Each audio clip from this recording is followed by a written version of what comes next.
Hi guys and welcome back to the Mighty Blues. My name is of course Cameron and welcome back today to another live stream. This is going to be the game review to Cardiff City 0, Everton 3. As you can see by the massive smile on my face, a fantastic result for the Blues yesterday. A really big win, and a win that we all said before the game we massively needed. Obviously, we're going to talk about the game in today's live stream. We're going to give my opinions, going to give my thoughts. We're going to interact with the live comments as per usual. We're going to talk about Marco Silva's decision to change the team up a little bit and why a lot of fans thought at the start of the game that mightn't work. However, it did. We're going to talk obviously about the upcoming Merseyside derby on Sunday and how the result yesterday and what that means for the derby on Sunday. Of course, with some of the players that were introduced to the side yesterday, do they deserve another opportunity on Sunday coming up against what is the statistically at the minute the best team in the league, because they're top of the league, although it kills me to say it.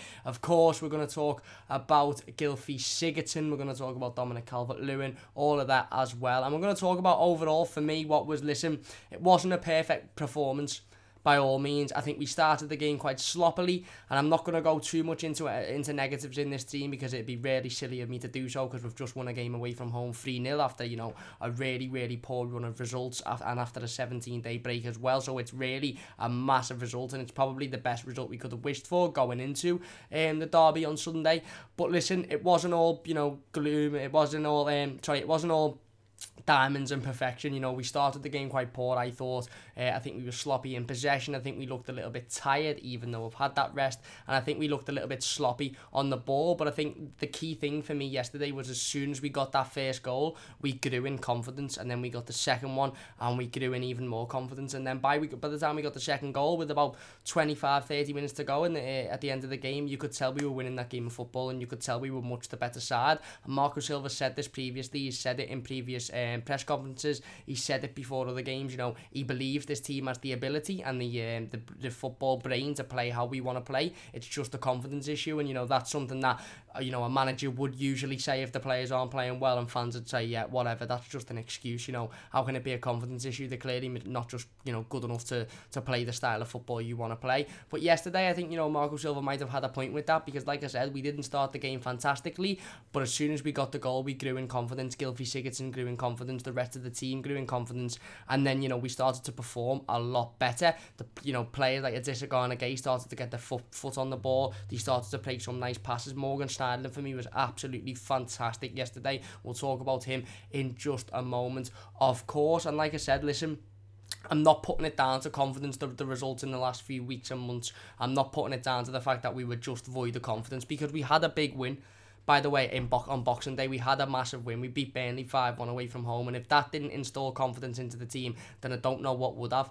But I think yesterday, you know, considering we started the game a little bit shaky and the game wasn't, you know, the best to watch of, you know, from a footballing point of view, especially in that first sort of half an hour, and how we ended the game, you know, so on top and, you know, keeping the ball and passing it round and really pressuring, and players just playing with a smile on their face. You could see they were enjoying playing football. It was very clear to see that the confidence grew as the game went on, and therefore we started to play better. And confidence is a massive thing in football. Listen, you know, whether it's the reason we haven't been playing well or not, it would have been one of the reasons as to why the players haven't been, you know, looking themselves on the pitches, because they would have been void of a little bit of confidence.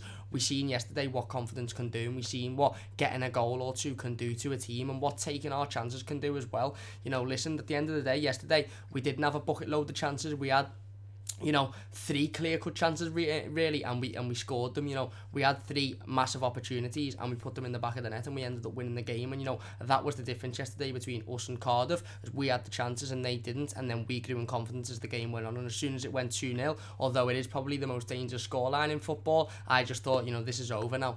We've got too much for them and we're only going to grow. And then obviously Calvert-Lewin made it 3 as well. Let me just tweet this team out so everybody on Twitter knows we are live. If anybody wants to come over and talk about yesterday's massive win, let me know your thoughts in the live comments. Of course, if you're watching this live, be really interesting to hear what you guys have to say. Ellie says, hi Cameron, good win for Everton, same performance against Liverpool needed. Yes, 100%, we need to go into the derby with confidence now. And like I said, if there was a result, if there was a way we could have approached that game yesterday and the way we could have left that game yesterday, it would have been how we did. We needed a win, and we didn't just need a win. We needed a win that boosted the confidence of this team. We needed a win that, the players walked off the pitch and went, you know what, we absolutely battered them there. We're head and shoulders better than them, and we're actually a decent footballing team here. We can play football when we want to. We can pass it about. We can create chances. We can score goals. We can defend like a proper side when we want to. And that is exactly what we needed, and that was what we got yesterday. We defended really, really well. There seemed to be a lot more organisation in the defence with Phil Jagielka being in there. The midfield played their part. I think Morgan Schneiderlin, like I mentioned there, I thought was absolutely fantastic. Gylfi Sigurdsson, although he didn't start the game well, he grew into it with his goals, and obviously his goals won us the game at the end of it. I know Dominic Calvert-Lewin scored, but it's the composure and the class of Gylfi Sigurdsson won us that game of football yesterday. And then Idrissa Gana Gueye as well grew into the game. A little bit like Gylfi Sigurdsson didn't start it fantastically, was a little bit sloppy on the ball, and was a little bit lackadaisical, I thought. But as soon as the more the game went on, the better he started to play, and the more confidence he obviously gained as well, and he felt a little bit more comfortable as well. I think Garner started the game a little bit uncomfortable and maybe just a little bit tired and probably a little bit bored of the situation that he's in at the minute, as I'm sure a lot of Evertonians are as well. Certainly I am. And then as the game went on, he grew into it and he started to enjoy himself playing football as well. And yes, you're 100% right. We need another performance like that on Sunday, because at the end of the day, listen, I hate Liverpool. Sorry, I hate Liverpool as much as you do. I hate Liverpool as much as the next Evertonian. But at the end of the day, they are the top of the league at the minute. They are statistically the best team in the league at the minute. Whether it kills us to say it or not, you've literally just seen me there. I've just nearly choked on my own words, literally saying it. But they are top of the league at the minute. So it's not going to be an easy run. It's a Merseyside derby. Anything can happen. We can beat them on Sunday. We really, really can beat them on Sunday. And I firmly think that if they lose tonight, I think they play Watford. If they lose tonight or they have a slip up, I think we will beat them on Sunday. But we need to go in with that confidence. And I've said this previously, and I said it when we beat Burnley. I said it, when we've won games since. We need to win 2 Premier League games on the bounce. Otherwise, the first result doesn't matter. If we go and get absolutely turned over on Sunday by them, this result against Cardiff doesn't matter, because it's just another odd win. We need to get a run of form now. We need to get a decent run of form. As they say, class is permanent, form is temporary. We need to make sure now that we're solidifying ourselves as one of the, if not the best team outside of that top 6, and we're saying, listen, any team that are below us, we're gonna walk through you. We can't just be getting the odd win here, the odd win there against teams that aren't really fantastic at football. And the derby is a massive opportunity. Now, we're going to go in with a lot of confidence. There's no excuse for the lads to not go in with confidence. We've just come off the back of a really, really big win, a really, really good win away from home after being off the back of 17 days rest. We now need to go into the derby. We need to fight. We need to show passion. And again, like yesterday, we need to create chances, and we need to make sure we're putting them in the back of the net. If Dominic Calvert-Lewin has an opportunity on goal, it needs to go in.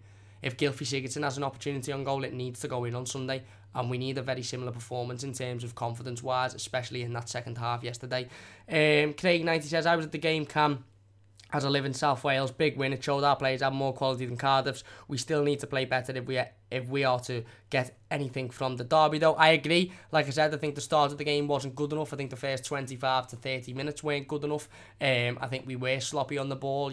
One of the big sort of changes that Marco Silva made that I thought was wrong initially. I know he ended up getting an assist, but with Seamus Coleman coming in for John Joe Kenny, I thought that was probably the change really that I looked at and went, should have probably kept John Joe Kenny in, because A, he's done nothing wrong to be taken out the team, and B, Seamus isn't in the best of form anyway. Seamus, I think, started the game poorly. I think he struggled, and then he grew into it. Obviously, he got the assist for Gylfi Sigurdsson's first goal, and it was a fantastic assist, and like I said, he didn't go into it, but it was amazing to see the amount of players yesterday. We started with 11 players on the pitch, and it was amazing to see the amount of them that within the first 5 or 10 minutes, you're looking, thinking, it's just going to be another one of them days then. And then in the last 5 or 10 minutes, you're looking, going, they've put a decent shift in here. Your Colemans, your Gana Gueyes, your Gylfi Sigurdsson's as well. You look and go, and you know what? You put in a decent shift there, and you've shown a little bit of heart, you've shown a bit of fight, and you've shown your class as well. And maybe it is a confidence issue. Maybe we just needed that little bit of confidence. But like I said, I'm not getting my hopes up, because we should have got that little bit of confidence from absolutely turning Burnley over on Boxing Day, and we didn't. We still went on to get poor results against, you know, teams that we really should be beating. Ellie says Sigurdsson was man of the match. Fair enough. I don't think there'd be many complaints, to be honest. I'm going to throw Schneiderlin in there. I think it's probably fair that Gylfi does get it, because, let's be honest, scoring 2 goals, ultimately winning us the game with his goals and being so clinical as well in front of goal. But I think Morgan Schneiderlin's in for the shout. I thought he had a fantastic game. We'll talk a little bit about him in just a second. But like I said, yeah, I thought he was fantastic. David says Garner and Digne had good games, and Bernard, when he come on, disappointed with Richie. And DCL was pretty anonymous, to be honest, but good finish. Yeah, listen, I think Luca Dean had a really, really good game as well. Like I said, Garner grew into it. Bernard, when he come on, that's what Bernard does fantastically, and we'll talk about the Bernard substitution a little bit later on in this team. But what you need to do when you bring Bernard on is give him the ball, let him run at defenders, and let him get in the box, because the moment Bernard gets in the box, he's untouchable. He is untouchable, because any defender that goes near him, if they touch him, he's going down. He's small, he's got the pace, he's got the skill, and he's got the footballing brain. And defenders will know that. Defenders of opposition teams will know that. Don't let him get in the box. If you've got to foul him outside the box, do it, but don't let him get in the box, because when you do, you're going to be at risk of him taking it round you and either creating a good opportunity for himself, or you having to force a tackle that leads to a penalty. And that's what we need to utilise Bernard for. We need to look at Bernard now and say, okay, maybe we're a little bit disappointed with the fact that he haven't scored as many goals as we would have thought. Maybe, you know, we're a little bit disappointed at the fact that, you know, you're not getting as many assists as we would have thought. But what are your strengths? Your strengths are taking people on and getting in behind defenders.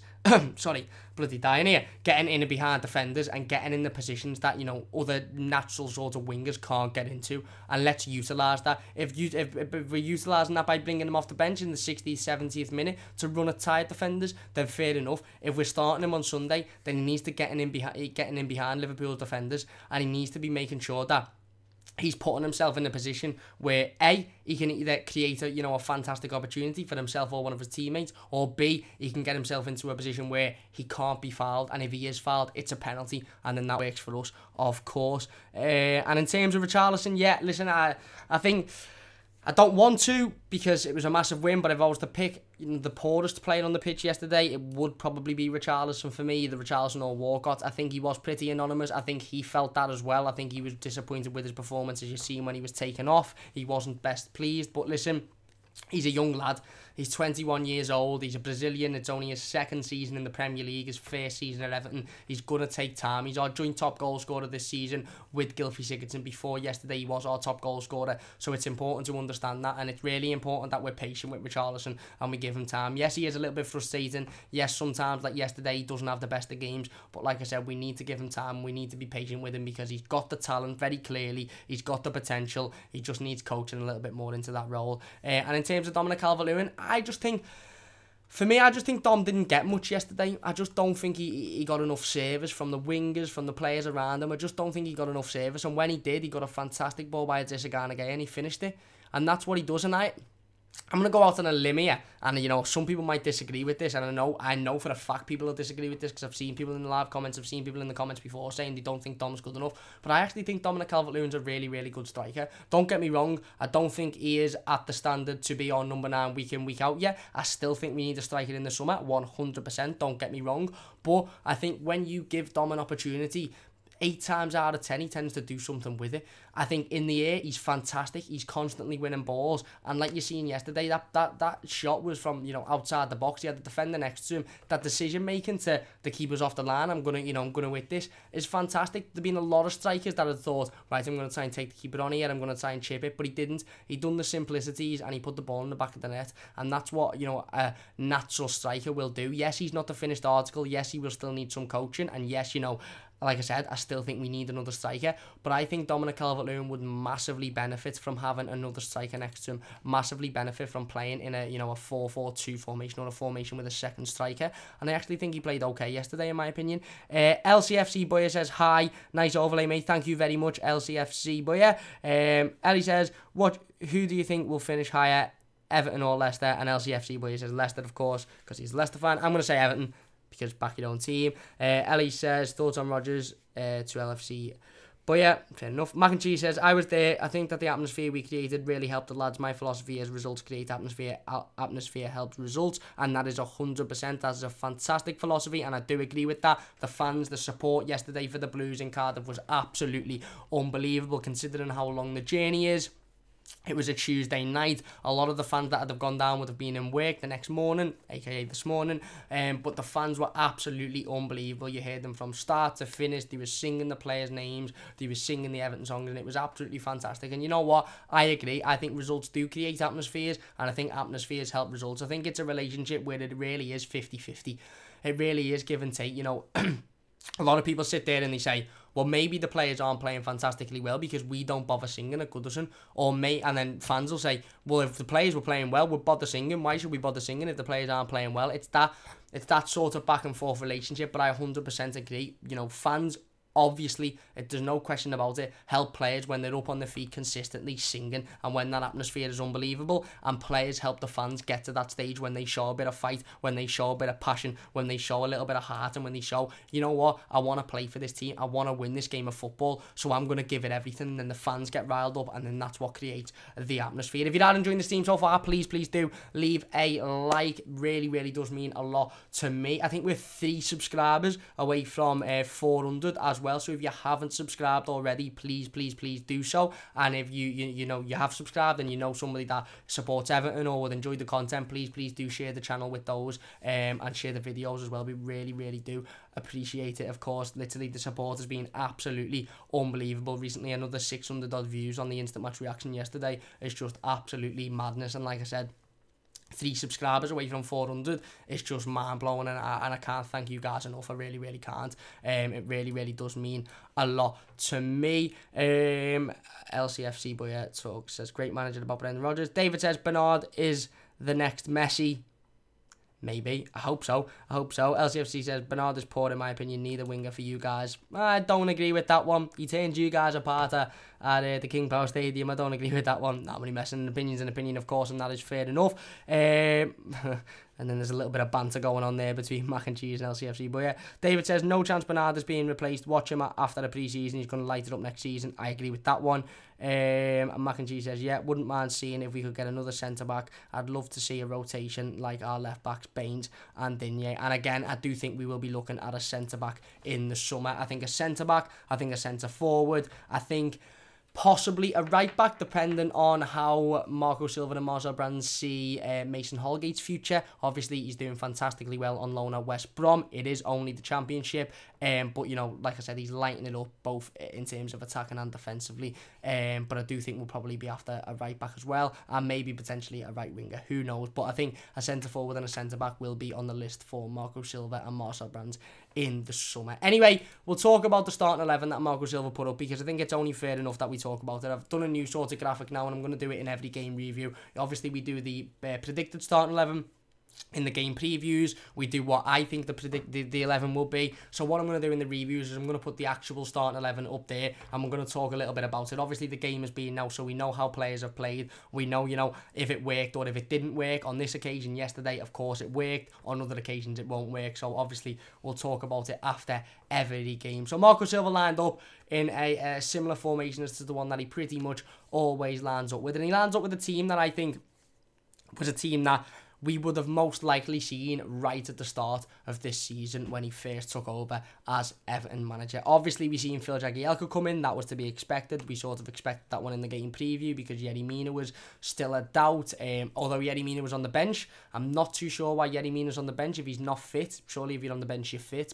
If you're not fit, you're not on the bench. But anyway, Phil Jagielka comes in. Like I said, we predicted that one because of the injuries and because obviously the suspension to Kurt Zouma. He was alongside Michael Keane at centre-back. We had Luca Dean at left-back and Seamus Coleman at right-back. Now, this was the first change that sort of caught my attention. Like I said, I sort of knew Phil Jagielka would be in there. The first change that caught my attention was Seamus Coleman. Personally, listen, I'm not going to lie. I think Seamus had an okay game in the end. And obviously, he got the assist, which was a really good assist for Gylfi Sigurdson's first goal. But I'm not going to lie, when I first seen the team sheet, I thought there's no way John Joe Kenny should have been replaced here.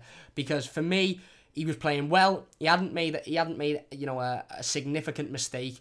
And Seamus hasn't been playing fantastically in recent weeks either. So I just am a firm believer in don't change, you know, a player that's playing well for a player that, you know, has previously not been playing well. Keep him in, let him see how he does, and give him that run of games and that run of time. And, you know, maybe Marco Silva's seen all he needs to see from John Joe Kenny. Maybe Marco Silva said, okay, you've had your time now. I've made my decision. You're not good enough, or you will be good enough in the future, but just not now. So you're coming out, and we're going to put a little bit of experience in there. Maybe Marco Silva's looked at this game and gone, 17 days off, the lads have had enough time to get fit, the lads have had enough time to, you know, get themselves back into gear. I'm going with my best starting 11 because we massively need to win this game. And if he has done that, you can't criticise that, because we've ended up winning the game with that starting 11 that he's put out, of course. But anyway, Seamus Coleman come in. Like I said, I didn't think he started the game fantastically. However, you can't really criticise a right back that's, you know, come in, got an assist, and overall played, you know, okay, I suppose. I'm not going to sit here and slate him. But he was the first change that really, really did catch my eye. The other one was in the centre of midfield, of course. Adisa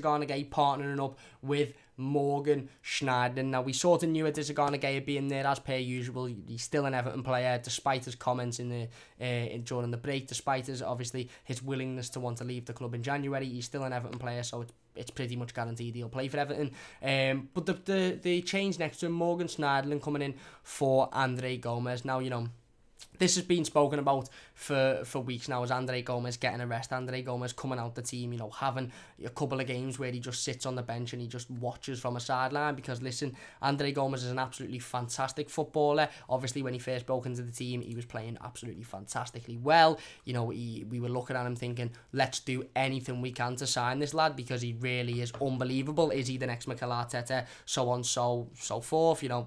Comments like that flying in recent weeks. I think he's tailed off a little bit. I think that's a mix of probably fitness issues, issues with just the fact that he's played an awful lot of games in such a short period of time when he's not really used to doing that, as well as obviously, you know, issues with frustration and lack of confidence as the other players are having as well. So Andre Gomes come out, and like I said, I wasn't too surprised that Andre Gomes come out because of the reasons that I've just given. Now, I did think it would be for a Tom Davies, or it would maybe be for a James McCarthy. Now, neither of those players were in the squad at all. Davis and McCarthy were not in the squad, so we can only assume that Tom Davies has picked up a little injury, and that or that he's just being rested for Sunday, and that he's going to play a massive part in Sunday's Merseyside derby. Again, I would like that, because Tom's a player that knows what it means to fight for the badge, knows what it means to play for the club, Everton fan group, but, you know, born and bred, and will know what it means to play in a Merseyside derby. So I understand that, and maybe the decision to bring Morgan Schneiderlin in was purely right, I'm going to bring him in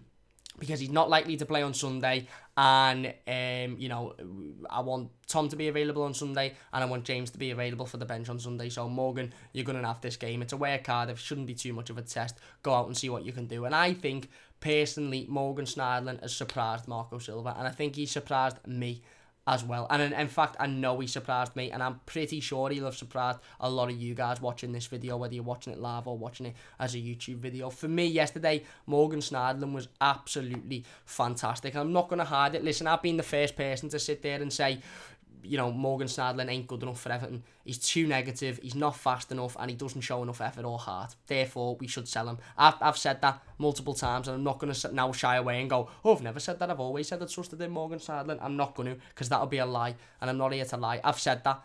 Yesterday, I think we seen a Morgan Schneiderlin that we seen when we first signed him. That January 2 years ago, when we brought in that player from Manchester United, and he was hungry, he was wanting the ball, he was wanting possession, and you know what he was? He was forward-minded, he was attacking-minded, and he was going that way, and he thought, as soon as I get the ball, I'm heading that way, and that way only, and, you know, I'm going to do all I can to try and create for this footballing team. Obviously, as time went on, came here, he played obviously the last couple of months of the season when he first joined. He then went into the next season under Ronald Koeman, and things just didn't go well at all. He started to play a more defensive role. You know, he started to get a little bit frustrating. Every time he got the ball, he'd do a 360 spin, and then he'd play it backwards or sideways. Fans started to get on his back because of it. I think he started to show a lack of heart, a lack of fight. Fans started to pick up on that as well, and started to say, listen, you know, you're not even showing that you're harsh, you're not even showing your effort anymore, what's the point? And then obviously his performances were being affected by that as well. Now, Morgan Schneiderlin's been kept out the team, kept out the starting 11, and kept out the squad for quite some time. Now, I can't remember the last game he played for Everton. I think it was in September of last season. was the last time he started for Everton, and even in that time period from September to now, he's very rarely been in the matchday squad as well. It was a surprise that he come back in. A lot of fans at the start of the game were saying, what's happening here? What is that? Why is Morgan Schneiderlin back in? Why is he back in this team? Listen, for me yesterday, I thought he was fantastic. I thought he was the Morgan Schneiderlin, like I said, as the one that we've seen in the first few months of his Everton career. Going forward, moving as well. I've seen a lot of movement from Morgan Schneiderlin yesterday. Something I've been very critical of him I'm not going to say in recent weeks because he hasn't played in recent weeks, but in his last few games playing, is that he just stands still. He's too static. He doesn't move. He doesn't want to move. He doesn't want to make the effort. He doesn't want to put a tackle in. He just wants to stand there and get paid.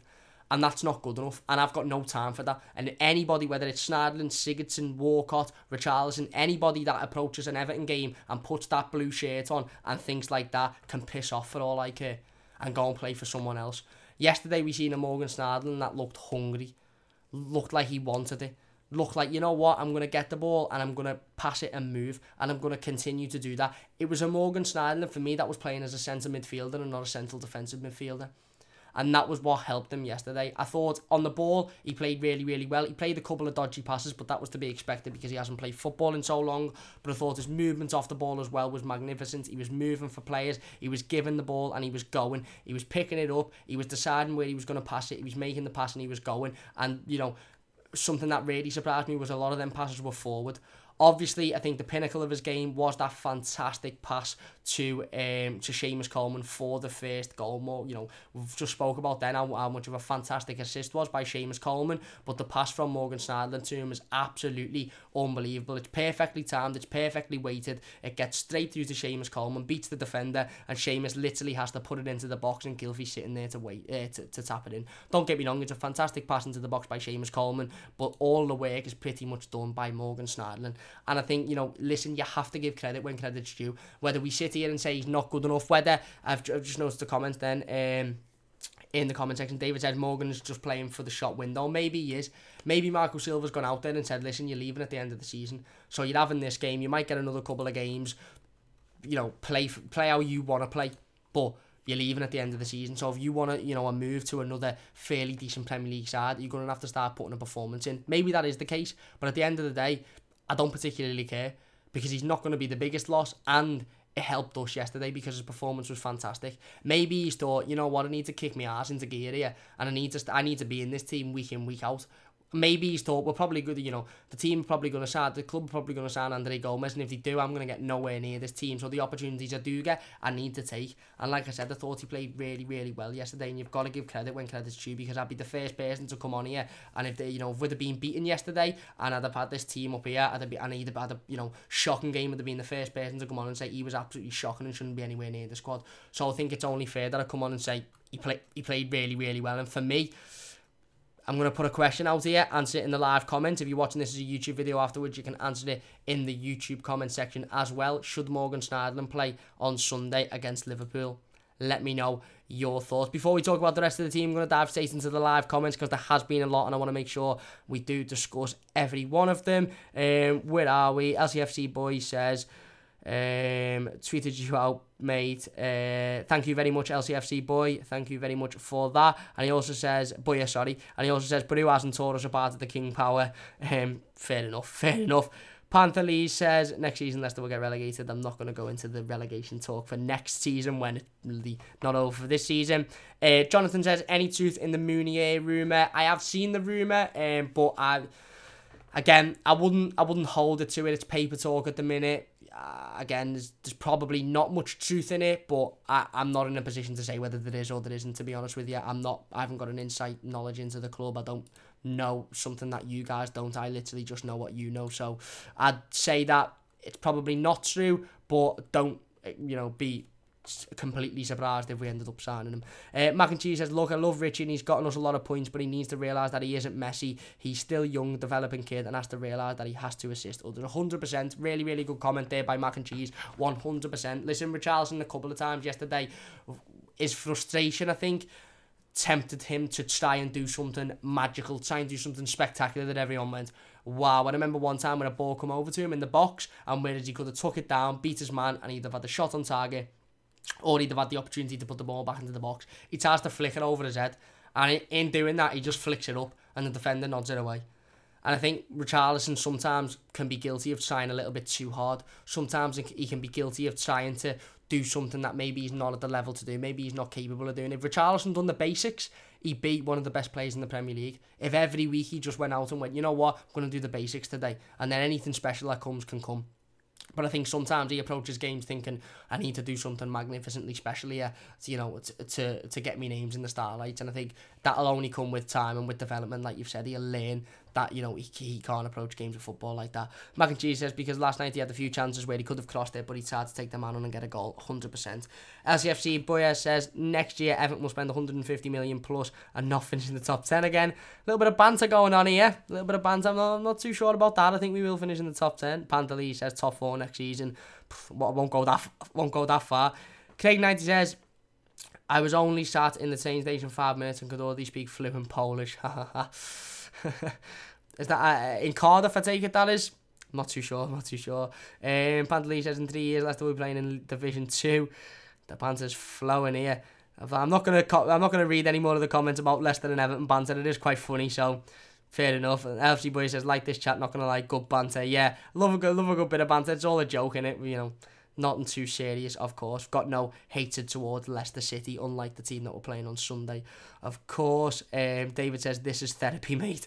Yeah. Mac and G says, look, if we would have drawn in the derby, we could well be challenging for the top 6 or top 5. It's the confidence problem, not just the squad's confidence. It's Silva's too, 100%. And I think, we see Marco Silva gain a little bit of confidence as well. We seen in Friday's press conference, Marco Silva lost his cool a little bit with one reporter because he took the words out of his mouth and he basically twisted his words. Marco Silva lost his head a little bit, and we seen yesterday as well, if you watched Marco Silva on the touchline at any point in yesterday's game, again, he lost his cooler a couple of times. And I think that game would have meant a lot to Marco Silva. It would have given him a lot of confidence, because at the end of the day, he took a massive risk with the team he put out. He really, really did. And the team he put out could have gone out there and lost that game of football yesterday, and there've been a lot of fans saying that's the final straw. What are you doing playing players like Theo Walcott, who hasn't played well in recent weeks, Gylfi Sigurdsson, who hasn't played well, Morgan Schneiderlin, who hasn't played in months? What are you doing? That's the final straw. You're gone. But it didn't. It worked for Marco Silva, and that will give him a lot of confidence as well. Where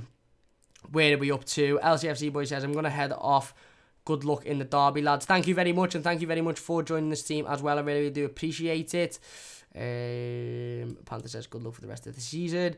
That's to Leicester. AFC 1878 says, Walcott is very low on confidence, not helped when he can read the fans' comments about him, knowing that we don't think he's doing well and people exaggerating it doesn't help at all. I agree, 100%. I agree. And listen, I think that's it's a massive topic at the minute in football, and it's certainly a massive topic for me with Everton is social media and things like that, and players quite openly being able to go onto these sites, type their name in. Theo Walcott could have gone on last night, typed Theo Walcott in, and seen a host of comments from Evertonians saying he's not good enough, he shouldn't be anywhere near this team, we need to sell him, and that will knock his confidence. And realistically, you probably say to the player, don't go on and do that, because it's not good for you and it's not going to help anyone. But if somebody sits there and says, hey, load of people are slating you there on social media, naturally, as a human being, you're going to want to go on and have a look. So I do agree with that one, of course. But yeah, I think it probably is a confidence issue. We know what Theo can do. We know how good he can be. So it's important that we get behind him as well as the rest of the team. Before we go into talking about the rest of the live comments, let me just get back in to the starting 11, and we'll talk about the rest of the starting 11, and then we'll dive back in to the live comments, of course. So anyway, like I said, Morgan Schneiderlin coming in, a little bit of a surprise for most Blues, but at the end of the day, it worked out for me. It really, really did work out, and it'd be really interesting to hear what you guys think in the live comments and in the comment section down below as well. Do you think Morgan Schneiderlin should be given another opportunity on Sunday against Liverpool? Like I mentioned before, Disagana played next to him pretty much just every game in it now. We know Disagana is going to play until the day he leaves Everton, which may well be in the summer. Gylfi Sigurdsson, of course, ahead of them. Gylfi Sigurdsson playing fantastically. If you can see in the bottom, where are we? That way, the bottom little block there, I've titled it Sigurdsson Stars. As you can see, Gylfi Sigurdsson broke the record and is now the highest scoring Icelandic player in Premier League history with 57 Premier League goals. A massive achievement for him yesterday. Those 2 goals helped him overtake Ardiger Johnson, I believe it was. Don't quote me on that.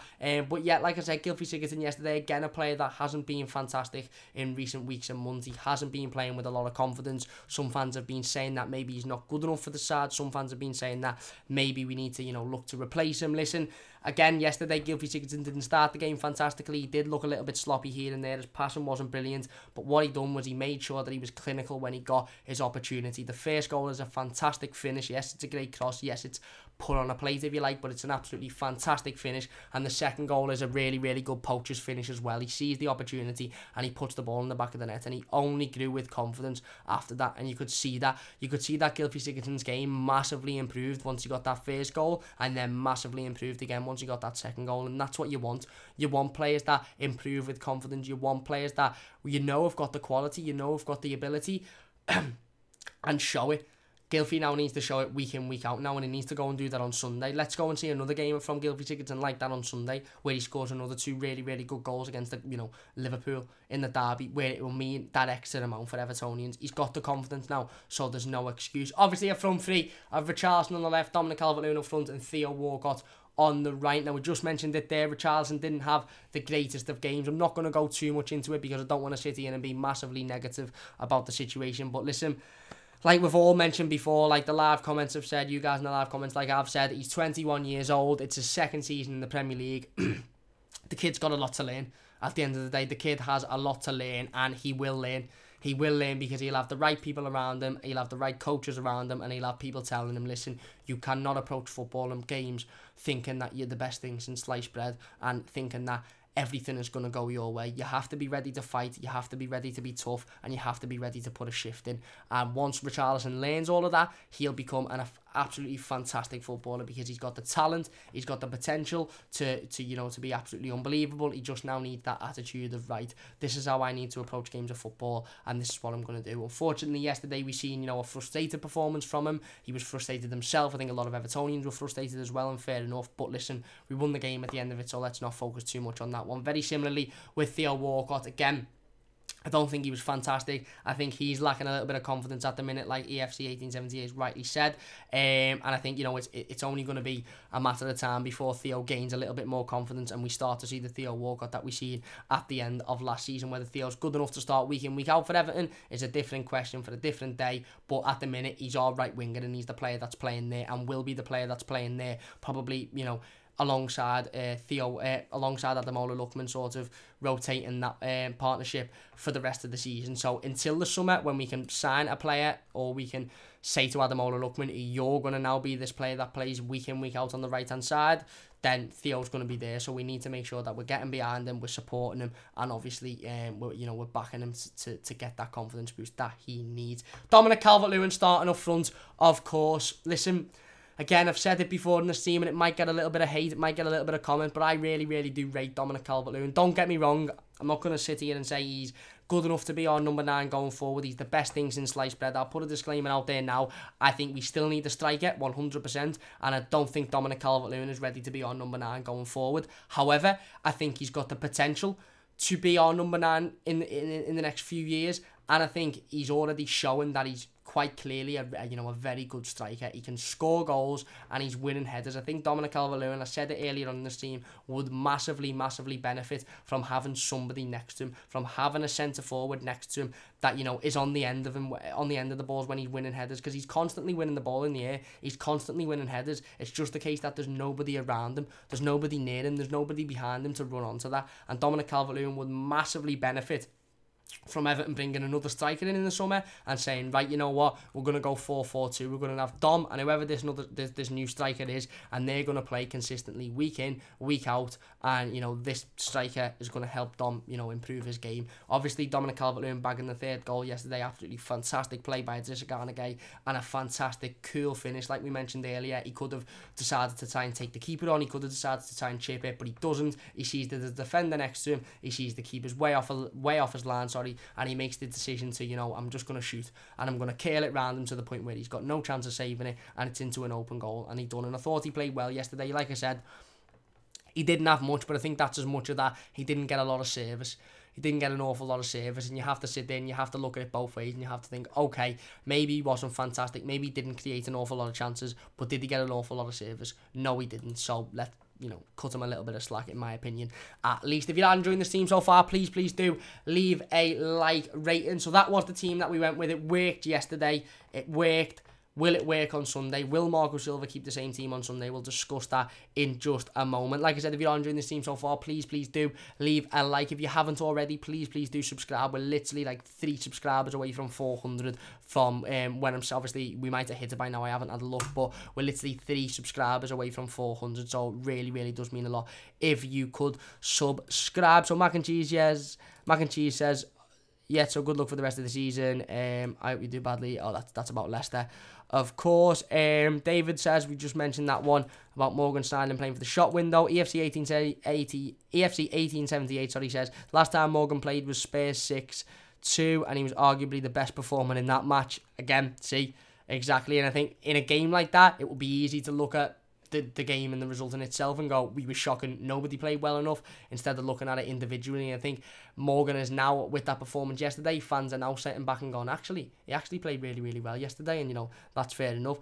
David says, you're going to need the time stone to catch up with the chat cam. Yeah, it's going fast today. It really is. It's absolutely unbelievable support. Thank you all very much. Ross says, a win which puts the team hopefully in a more positive, upbeat mood for the derby. Of course, 100%. Let's hope so. Jamie says, what an important win that was. Could be vital in our push for Europe. Again, 100%. I put that on the block above as well. We're now just 4 points away from 7th place, and that is massive. And again, like I said, if we get a win on Sunday, or we can get a point from Sunday, we're literally on the tail of European football. And who knows, if we finish 7th this season and we finish, you know, the best team, of course, outside that top 6 after having a period of 2 months where we were absolutely shocking, then I think you can only say, you know, fair enough, we've got room to improve, of course, and we've still finished, you know, best out of you know, the rest of the teams that aren't in that sort of top 6 bracket that Sky decided to make up. David says, forget Europe, too early for that. Fair enough. Mac and Cheese says, I'd play Davis for that Scouse fire. I think he will play on Sunday, I do. Jamie says, yes, very experienced player, he should, 100%. David says, are you insane? Morgan in the derby, FML. Again, fair enough. We'll talk about it in just a second, of course. EFC 1878 says, it'd only take Richarlison out for the derby. Don't make any drastic changes to a winning team. Again, you know, the usual sort of saying, the saying that works so well in football, you shouldn't change a winning team. Maybe Richarlison for Bernard would be a sensible change because, obviously, of the game yesterday. Craig says, Mac and Cheese, may I have you for dinner tonight? Fair enough. Vinny says, we won yesterday, but I can't wait for Sunday. Everton versus Liverpool, 100%. I cannot wait for that one as well. Jared says, must admit that when I seen the team, I feared the worst, but fair play, great result. Funny how Jags comes in and we keep a clean sheet, 100%. And I want to talk about that one. I really do want to talk about that one. Because, listen, I was thinking about this last night after the game had finished, and I was thinking about it during the game as well. Phil Jagielka, Everton captain, Everton legend, been here now for 10 years, and let's be honest, it will go down in the books to be, you know, one of Everton's best defenders for me, or one of Everton's, at least, you know, one of Everton's best players, certainly in my lifetime. Phil Jagielka come on yesterday, and within 2 minutes, or started the game yesterday, sorry, and within 2 minutes he made a mistake. And I was thinking, this is going to be a long day. He hasn't played football in, again, a while, months and months. He's been injured himself and has only just come back from injury. Let's not forget, you know, he hasn't just been kept out the team because, you know, other players have been playing better. He's been kept out the team because he's been injured. He made a pretty poor mistake in the first couple of minutes. I think it's a really strange one because for me, listen, I can't help but think we just seemed a lot more organised yesterday with Phil Jagielka in the team. We seemed a lot more balanced, and the defence just seemed better. Every ball that was coming into the box, we dealt with. Every time, you know, Cardiff were attacking, even though it wasn't that, you know, it wasn't that often, we dealt with it. And we dealt with it sensibly. And I think, listen, although Phil Jagielka mightn't be the best defender on the ball, he mightn't be the most unbelievable, you know, footballer you've ever seen. He might have volleyed at a Jordan Pickford from 20 yards on the bounce and made them, you know, have to control it fantastically well. He might have made a little bit of a slip up, you know, in the first couple of minutes. But organisation-wise, I just think we looked much more organised with Phil Jagielka in that team. I think he massively helped Michael Keane in terms of his organisation and his positioning, and I think he massively helped the fullbacks as well. And listen, there was a couple of times in that game where Cardiff did attack and they got down on us and we got organised like that. If we were out of shape, we were in shape within seconds, and that's something that we haven't seen in recent weeks. That's something that we haven't seen in recent months. We've seen players get out of position and us concede because they can't get back into position quick enough, because they don't know where they are. And we didn't see that yesterday. Every ball that come into the box was dealt with, and every time that Cardiff attacked, we were stuck in position, the players were where they needed to be, and we defended it well. And I can't help but think that's because Phil Jagielka was in there, given that organisational skills. We say this constantly. I've said it, constantly on this channel. Most football fans, you'll have all thought it as well. One of the most important things in football is what's up here.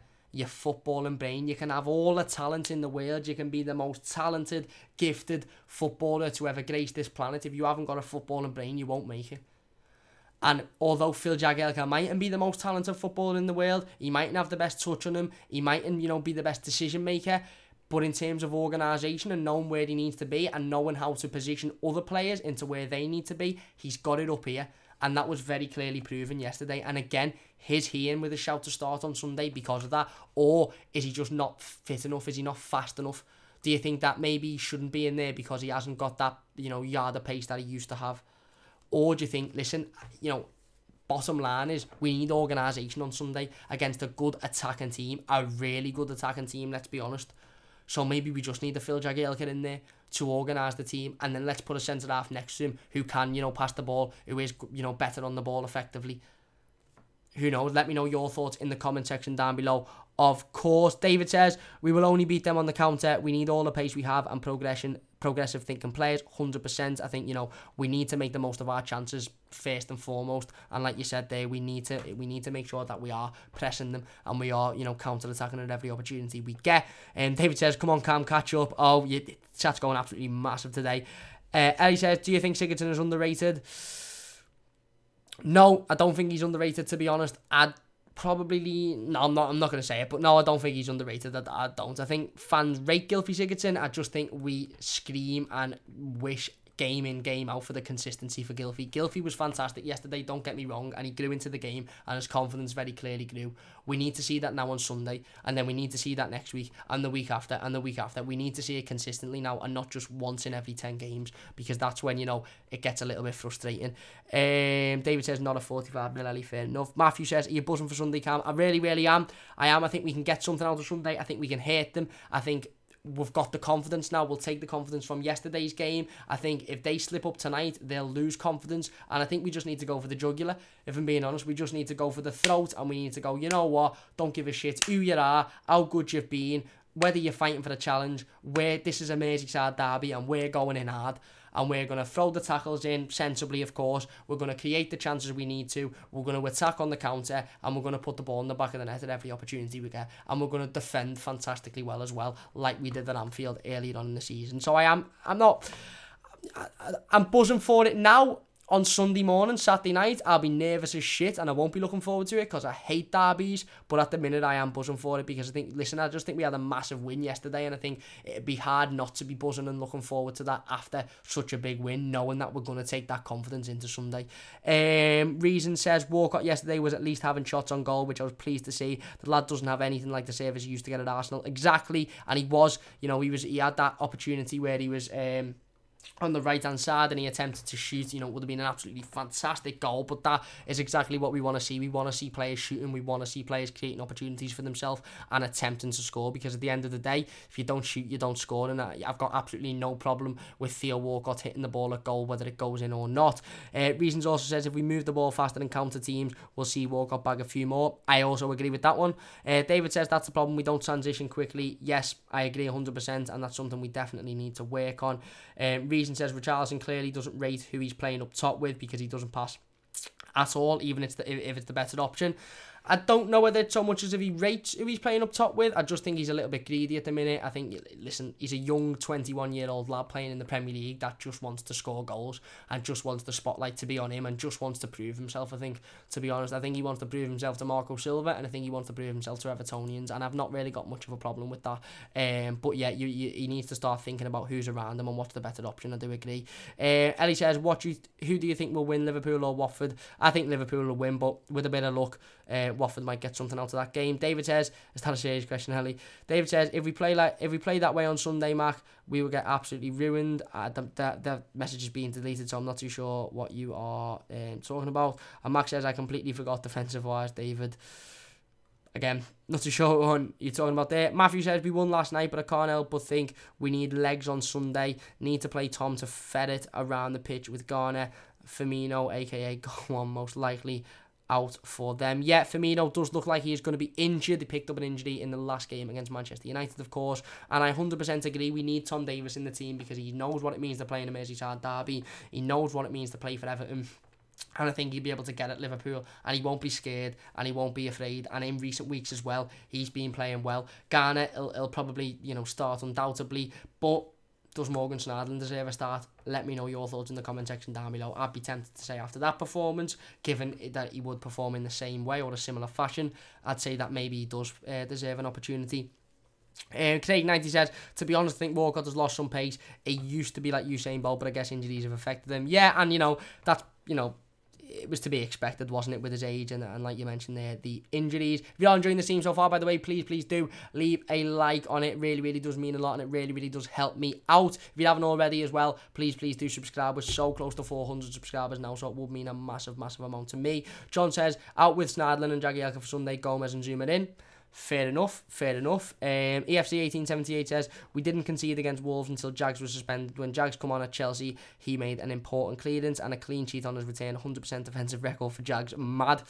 Stats don't lie. Mac and G says, all I'm saying is that I wouldn't mind seeing Walcott at CF and DCL at striker, the other way round, or even next to each other. DCL needs someone next to him. We need pace up front to help our counters. I agree with that one 100%. Dominic Calvert-Lewin definitely does need somebody next to him to support him, and maybe Theo Walcott could be that man, at least for the time being. Matthew says, same can feel physically sick all day on Derby Day, right up until kickoff. I feel physically sick, mate, until the last whistle, and then whether it's a win, draw or loss, there is that little bit of relief. Even if there's anger, even if there's upset, there's that bit of relief of, well, it's over now for another year. But yeah, 100%, I will feel physically sick on Saturday night, Sunday morning, of course, 100%. So like I said there, I've caught up with the comments now. Thank you all very much, of course, for all the support. It really does mean a lot. The comments are absolutely madness, and it's mad that many people come in and join and, want to comment and want to get involved. It really does mean a lot to me. So, of course, we've spoken about the game now. 2 very good goals by Gylfi Sigurdsson and a really good goal by Dominic Calvert-Lewin. A game that, listen, we didn't start fantastically. It wasn't a perfect performance, but the more we scored, the 2 goals, obviously Gylfi's first and then the second, the more we grew in confidence, and then the last goal was the cherry on the cake. The players seemed to be playing with smiles on their faces, they were playing with confidence, and they looked like they wanted to fight for this team. They looked like they wanted to fight for this badge, and they looked like they wanted to fight for Marco Silva, and more importantly, the fans as well. And that's exactly the attitude we need to take into Sunday. We've got a massive game on Sunday now. I cannot stress the importance of a Merseyside derby, especially at a time where we've just come off a massive win away from home after a period of time where we weren't winning games of football, we weren't performing well. We've just had a decent performance there yesterday. Again, wasn't brilliant, but it wasn't fantastic, sorry, but a decent performance and a really good win at the end of the day. And we now need to take that into Sunday, and we need to go out there with the same confidence that we ended yesterday's game with. We need to go out there with the same passion, and we need to say, listen, we're going to get at you. We don't give a shit who you are, who your manager is, whether he runs on the pitch and then claims that it's not an important game for him because he's a divvy, whether, you're going to win the league or not, it's irrelevant. If Liverpool are going to win the league, they're going to win it regardless of Sunday or not. We need to go and do this for Everton. We need to do it for me, for you, for every other fan watching, for this badge here. This is what the players need to fight for on Sunday. Without a doubt, I'll be there at Goodison Park, and I want to see the fight. I want to see the passion. I want to see the aggression. I want to see us go out and go, we don't care who you are. We're here to win that game of football, and we're here to put a decent run of form together after a really good win against Cardiff. So let's go out and do that. Hopefully we can do that. Of course, I'll have the game preview out on Friday for the Merseyside derby. We'll give my predicted starting 11. We'll give my opinions. We'll see if I think Morgan Schneiderlin and Phil Jagielka should start, because to be honest, I don't know yet. I really do need to think about it. But like I said, let me know your thoughts on that in the comment section down below. If you're watching it as a live stream, let me know in the live comments. And if you're watching it as a YouTube video, of course, let me know in the YouTube comments. I'll be replying to them all night. But overall, yesterday, a massive win for the Blues, which was exactly what we needed. We needed that win. We needed that result. And we needed the performance that's seen us grow in confidence as the game went on. And that is exactly what we got. Mitchell says, has Jagielka gotten better for not playing? Maybe he has. Maybe he has. He's put a bit of weight on, I'll tell you that. David says, you thought you'd caught up then, didn't you? Yeah, I did. I let me guard slip, and then that's what happens. Ralph says, Cam, do you think Michael Keane is going to be a part of Marco Silva's plans next season? I do. I really do think he will. I think, like I said, Michael Keane, again, is a player that plays better if the player next to him is playing better. And I think this season he's been generally quite solid throughout the whole season. Mac and Cheese says, I really don't want to be so negative because the players will think that the fans never please us.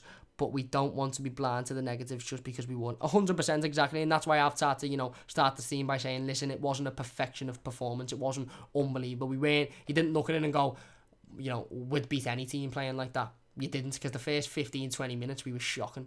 On the ball, off the ball, we were shocking. But the more the game went on, the more opportunities we created. And obviously with the goals, we gained in confidence. And that's just equally as important as starting a game and battering a team from minute 0 to minute 90. Is starting the game poorly and growing in confidence. And now it's important that we take that confidence onto Sunday, of course. David says, Jags and Williams both out of contact, so has to be, even if we can get Zuma. Yeah, it'd be really interesting to see what happens with Jagielka's contract. Of course, Ralph says, I don't think he cuts the level. Fair enough. And Mac and Cheese says, you always see world-class managers still not that happy after wins because they know it isn't always roses and green grass. 100%, and that's another really good comment there. It's not always roses and green grass, and it could have been better yesterday. The first 20-25 minutes could have been better, but it doesn't matter anymore because we won the game. The players very clearly were playing better as they were getting more confident. We scored the goal, we took our opportunities, and we defended well. So that's all that matters, and we take that into Sunday. Anyway, that is going to do it for this live team today. If you have enjoyed, please do leave a like rating. As per usual, a massive thank you to everybody that's got involved in the live comments. It really does mean a lot to me. If you haven't already, like I said, please do subscribe. We are literally like 3-4 subscribers away from 400, so it means a massive amount to me. If you're watching this YouTube video afterwards, please do leave all your thoughts in the YouTube comments, and I'll be replying to them all night, talking, of course, about the game yesterday. What do you think about the result? What did you think about the performance? What did you think about Morgan Schneiderlin's performance? What did you think about Phil Jagielka's performance? And what did you think about Gylfi Sigurdsson's performance and goals as well? And do you think Marco Silva should stay with the same starting 11 as the 11 that beat Cardiff yesterday for the Merseyside derby on Sunday? And if not, who would you change and why? Let me know in the comments section down below. Ralph says he's a flat-footed mate. He's not quick enough. Fair enough. 100%, like I said, opinion's an opinion, and that's fair enough. I don't think he's unbelievable, but I think he's done okay this season, and I think he's another player that can get better, in my opinion. But like I said, that is it for me today. If you have enjoyed this team, please do leave a like rating. We'll be back on Friday. It's now Wednesday. I'm losing track now because we played yesterday. Yeah, it's Wednesday. We'll be back on Friday, of course, for the game preview to the big one, the Merseyside derby at Goodison Park on Sunday. A massive game for Everton, a massive game for Liverpool as well, and a game that we really do need to win. Not because we need to stop Liverpool winning the league. Nothing to do with that. Bollocks to them. Forget about them. They're irrelevant to us. We need to win for Everton, and we need to win to get them 2 Premier League wins on the bounce going, and we need to take the confidence from yesterday's win into the derby, and then hopefully get a result there, and then carry on then for the rest of the season and have a really good end to the season, and that's just what needs to happen, in my opinion, and let's hope we can do it. Like I said, I'll be back at 6:15 on Friday talking about that game, and then we'll of course have my instant match reaction to it on Sunday as well. Mac and Cheese says, great team, lad. Thank you very much, Mac and Cheese. Really do appreciate you being here. And David says, nice one, Cam. Another bomb drop. Don't say it out loud though. Demonetized. Yeah, I don't, to be honest, I don't monetize the videos anyway, so I'm just going to get it all out there while I can. But thank you very much for that one, David. I really do appreciate it. Like I said, thanks to everybody for getting involved in the live comments. If you're watching this as a live team, thank you very much for taking the time out of your day to join us and get involved and give your opinions, of course, on the game and on Everton Football Club. If you're watching it as a YouTube video afterwards, again, a massive thank you for being here and for watching and taking the time out of your day to watch what is a really long team as well. That is going to do it from me. Please do leave a like rating if you have enjoyed. Subscribe if you are new to the channel. I'll be back at 6:15 on Friday for the game preview to the big one, the Merseyside derby at Goodison Park. Let's hope we can put in a similar performance in the second half of yesterday, and let's hope we can take the confidence from yesterday into Sunday, and let's hope we can get a win. And let's go for nothing less than a win. Let's not go for a draw. Let's not go for a good performance. Let's not go for a decent performance. But, you know, regardless of the result, let's go for a win. Because I do think we can beat them. I think they're a beatable team. They're a very, very good team. Of course, the top of the league. But I think they're a beatable team. And I think they're a team that if you come with confidence and if you come with fight, you can get the better of them. So let's hope that we can do that on Sunday. But anyway, we'll be talking about that one on Friday, so don't forget to join us at 6:15. That is it from me today. A massive thank you for watching. A massive thanks to everybody in the live comments. Sam says that was a fantastic win today. Assume you're talking about yesterday. Yes, it was. It really, really was, of course. And like I said, let's hope we can take it into Sunday. But that's it from me. A massive thank you to everybody for watching, and I'll see you soon on the Mighty Blues.